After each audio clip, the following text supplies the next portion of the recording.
Primero vamos a ver cuál es la solución a las tareas. La primera tarea era por qué las zonas de alta presión y de baja presión están asociadas a masas de aire frío y caliente respectivamente. Bueno, el aire frío es más denso, por lo tanto pesa más por unidad de volumen, claro. Por tanto, en zonas frías la presión es mayor. ¿Sí? Es una cuestión muy obvia y razonable. Entonces, cuando tenemos zonas frías, la presión es mayor. La siguiente tarea, en las cercanías de la superficie terrestre del hemisferio austral, eh, boreal y austral pueden recordar que Australia está en el hemisferio sur, ¿no? Entonces el hemisferio austral pues es el hemisferio sur y el hemisferio boreal pues es el otro, ¿no? Es para como que una regla, como que algo para que se puedan acordar, porque a veces no son términos tan comunes, ¿no? El vector de velocidad de viento se inclina hacia la zona de baja presión o hacia la de alta presión. Justifique su respuesta. Bueno, aquí lo que tenemos es que cuando estamos próximos a la superficie, la fricción disminuye la velocidad y por lo tanto la fuerza de Coriolis, por lo que el flujo se desvía hacia el centro de baja presión en cualquiera de los hemisferios. La única diferencia es el sentido del flujo con respecto a la zona de baja presión, ¿sí? Es decir, tenemos el flujo geostrófico, recuerden, es aquel que se da a grandes alturas y donde actúan tanto la fuerza de Coriolis que va que va en sentido perpendicular a la fuerza del gradiente de presión. La fuerza del gradiente de presión siempre va inicialmente desde una zona de alta presión a una zona de baja presión, ¿sí? Nada más que en el hemisferio sur la fuerza de Coriolis actúa hacia la izquierda de la fuerza y en el hemisferio norte actúa hacia la derecha de la fuerza. Entonces la fuerza, como que digamos que el viento conforme va avanzando va en el hemisferio sur, norte o boreal, va desviándose hacia su derecha. Y en el hemisferio sur va desviándose hacia su izquierda, hasta llegar a un equilibrio entre estas dos fuerzas, ¿sí? ¿Qué sucede cuando estamos cerca de la superficie? Bueno, que esta fuerza disminuye, ¿sí? Tanto esta como esta, debido a que la velocidad disminuye. Entonces, digamos que no alcanza a llegar la dirección del viento a ser paralela a las isobaras, sino que se queda, por ejemplo, en este caso se quedaría así, en el hemisferio boreal, y en este caso se quedaría así, en el hemisferio austral. Entonces, fíjense cómo en ambos casos, tanto en el hemisferio austral como en el hemisferio boreal, el viento tiende a moverse hacia la presión baja en ambos. La única diferencia es el sentido del flujo. Este va en esta dirección y este en esta dirección, pero en ambos casos el flujo del viento tiende a ir hacia la zona de baja presión cuando nos vamos acercando a la superficie. La siguiente tarea, el sentido del giro del desagüe de un recipiente con agua está determinado por el efecto de Coriolis. Justifique su respuesta. Es uno de los grandes mitos que existen. Y lo que tenemos es que el desagüe gira muchísimo más rápido que la rotación terrestre. Por lo tanto, el efecto Coriolis que actúa ahí en ese flujo es despreciable en comparación con otros factores, el movimiento inicial del agua, las imperfecciones del recipiente, etc. Sin embargo, algo que sucede es que las vías derechas del ferrocarril se desgastan más en el hemisferio norte debido a Coriolis.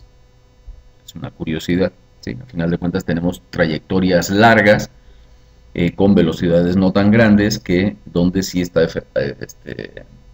efecto Coriolis tiene algo de importancia, pero eso es más anecdótico que relevante, ¿no?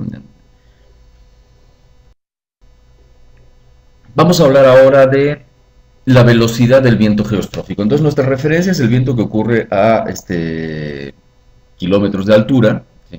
Sabemos que cuando nos vamos acercando a la superficie disminuye esa velocidad. De nuevo, la velocidad no aumenta con la elevación, disminuye cuando nos acercamos a la superficie, y esa disminución hace que el viento que inicialmente sería paralelo a las isobaras se desvíe un poquito, en ambos hemisferios se desvíe un poquito hacia la zona de baja presión. Vamos a ver cuánto es la velocidad del viento a grandes alturas. Para ello tenemos que ver cuáles son las fuerzas que actúan. Entonces, sabemos que la fuerza de Coriolis por unidad de masa, eso lo obtuvimos en alguna clase pasada, es este de acá. Sabemos que la fuerza del gradiente de presión por unidad de masa es esta de acá. Eso también lo calculamos anteriormente. Entonces, si igualamos ambas fuerzas, que sería la situación correspondiente al viento geostrófico, pues podemos despejar cuánto vale U. ¿Sí? Entonces, la velocidad del viento resulta que es proporcional al gradiente de presión. Si tenemos una zona donde la presión cambia muy rápidamente, vamos a tener una velocidad más grande. Si tenemos una zona donde la presión atmosférica va cambiando gradualmente, entonces tenemos una velocidad más pequeña. Aquí tenemos representados una zona de baja presión y una zona de alta presión, y vamos a ver qué sucede en el hemisferio boreal y en el hemisferio austral. ¿Sí? De nuevo, el hemisferio norte y hemisferio sur, recordemos, austral es Australia, que está en el sur, y boreal pues es el otro, que es el norte, ¿no? Entonces, ¿qué fuerzas actúan? Bueno, la fuerza del gradiente de presión, que siempre va de la zona de alta presión huye de la zona de alta presión y se va hacia la zona de baja presión. ¿Sí? Entonces, es la fuerza del gradiente de presión. También tenemos la fuerza de Coriolis. La fuerza de Coriolis sabemos que iría en este sentido, ¿sí? En el sentido, digamos, hacia afuera de la baja presión en el hemisferio norte, y en el sentido hacia afuera de la baja presión también en el hemisferio sur. Tendríamos, digamos que la fuerza de Coriolis va opuesta a la fuerza del gradiente de presión siempre, ¿ok? Más sencillo. ¿Sí? Entonces, la gradiente de presión va de alta a baja presión, fuerza de Coriolis va opuesta a la anterior, pero si tenemos una zona o unas isobaras con una curvatura alta, al estar circulando el viento alrededor de la zona de baja presión, lo que vamos a tener es una fuerza centrífuga. ¿Sí? Entonces nos aparece una fuerza centrífuga cuyo valor por unidad de masa viene dado por esta expresión. Esto se puede obtener fácilmente. ¿Sí? Es una fuerza centrífuga de un cuerpo en movimiento. Está en los libros de dinámica, pues, de la secundaria o de la prepa. Y si su dirección radial y su dirección radial es alejándose del centro de curvatura. Esto es, la fuerza centrífuga en todos los casos es una fuerza que va hacia afuera del centro de curvatura. Entonces lo que tenemos es que en la zona de baja presión va hacia afuera, en la zona de alta presión va hacia afuera del centro alrededor del cual está girando el viento. Entonces lo que vemos es que no siempre coinciden las direcciones de las fuerzas. Vamos a ver en cada caso cómo está el equilibrio de fuerzas. El equilibrio de fuerzas aquí sería la fuerza centrífuga más Coriolis menos fuerza del gradiente de presión. Aquí es lo mismo. Aquí lo que tenemos es la fuerza del gradiente de presión más la centrífuga menos Coriolis, y aquí gradiente de presión más centrífuga menos Coriolis. Entonces aquí nos damos cuenta que la expresión tanto en el hemisferio norte como en el hemisferio sur para el equilibrio de fuerzas es la misma cuando estamos alrededor de una zona de alta presión, y cuando estamos alrededor de una zona de baja presión o una borrasca, lo que tenemos es que también en el hemisferio norte y en el hemisferio sur tenemos la misma expresión. ¿Sí? De manera que no hay diferencias en si estoy en el hemisferio norte o sur para asuntos de equilibrio de fuerzas. Donde hay una diferencia es alrededor de un centro de baja presión o alrededor de un centro de alta presión. Entonces, si estamos alrededor de un centro de baja presión, este es el equilibrio, digamos, esta sería la expresión que nos da el equilibrio de las fuerzas, y sustituyendo por las expresiones que ya conocemos, nos daría esto de acá. Si nosotros resolvemos, fíjense que es una ecuación cuadrática, nada más resolvemos para U y nos da esta expresión. Algo interesante,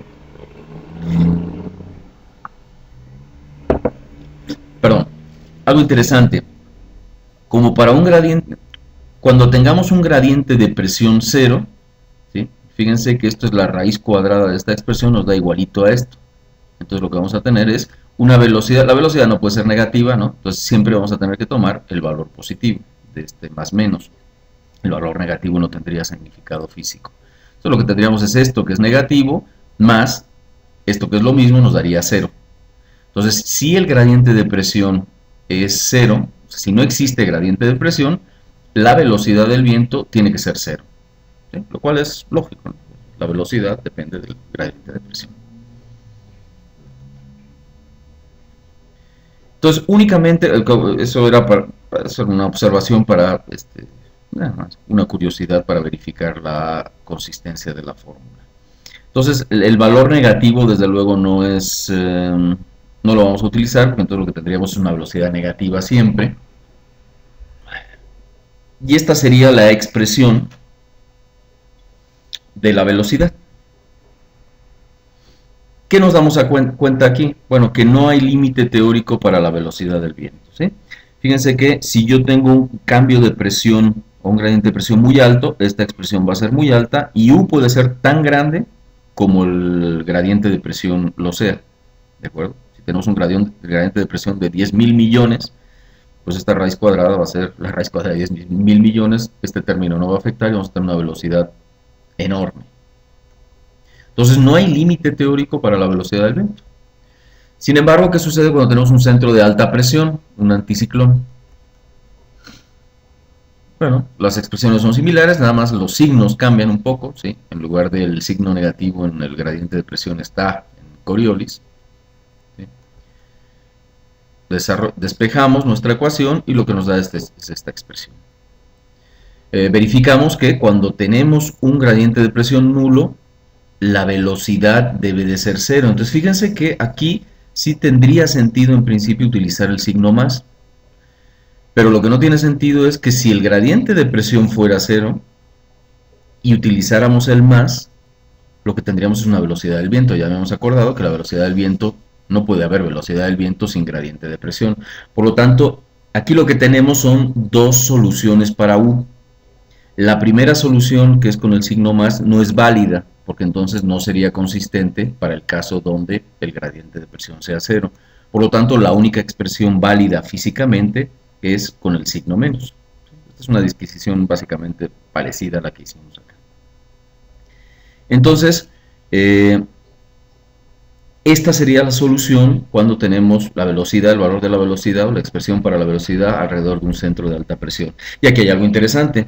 Si nosotros tenemos un gradiente de presión enorme, pues aquí lo que vamos a tener es un valor negativo y esto no tiene sentido, ¿no?